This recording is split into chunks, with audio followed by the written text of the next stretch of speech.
Hello friends, આજે આપણે બનાવશું ભીંડાનું ભરેલું શાક.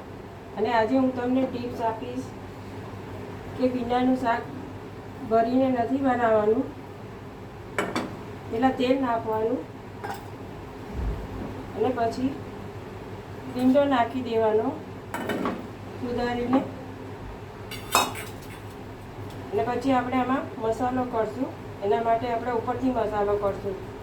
ભરવા આપણે વધારે ભીંડો હોય તો ભરવાની વાર લાગે છે. એના માટે આપણે મસાલો કરશું. આપણે ધાણા જીરું નાખશું, લસણની ચટણી નાખશું. લસણ તીખું જેવું ખાતા હોય એવું કરજો.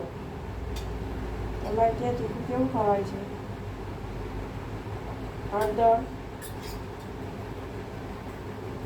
મરચું,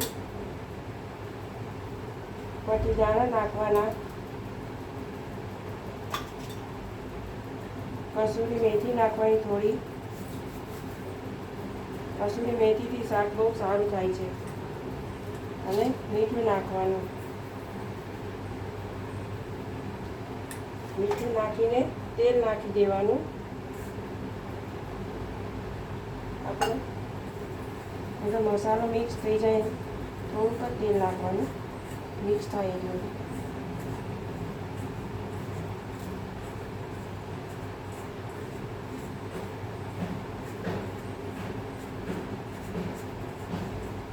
આ મસાલા આપણે ઉપરથી છાંટીએ તો તમને એમ નહીં લાગે ભીંડો ભર્યો નથી. આખું ભરેલા જેવું શાક થશે.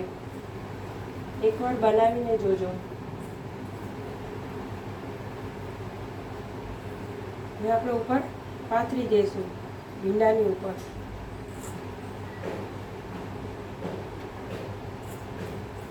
આવી રીતે ઉપર નાખી દેવાનું. પહેલાં તેલ નાખવાનું, પછી ભીંડો નાખવાનો, પછી બધો મસાલો કર્યો એ નાખવાનો. આપણું શાક ધીમા ગેસે ચાલુ કરશું. ધીમા ગેસે કરવાનું છે. હવે થોડું પાણી ઉપરથી રાખવાનું એટલે આપણું શાક ચડી જાય.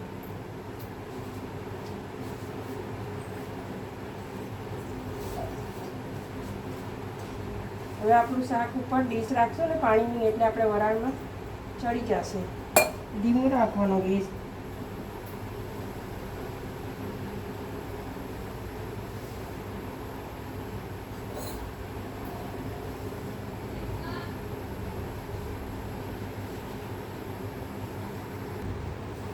હવે ગાઈસ, તમે જોઈ શકો છો ફ્રેન્ડ્સ કે આપણા ભીંડાનું શાક રેડી છે. જો ભરેલા ભીંડા જેવું થયું છે ને, મસ્ત. આપણું ભીંડાનું શાક રેડી છે. ઉપર દાણા નાખી દઈશું થોડા.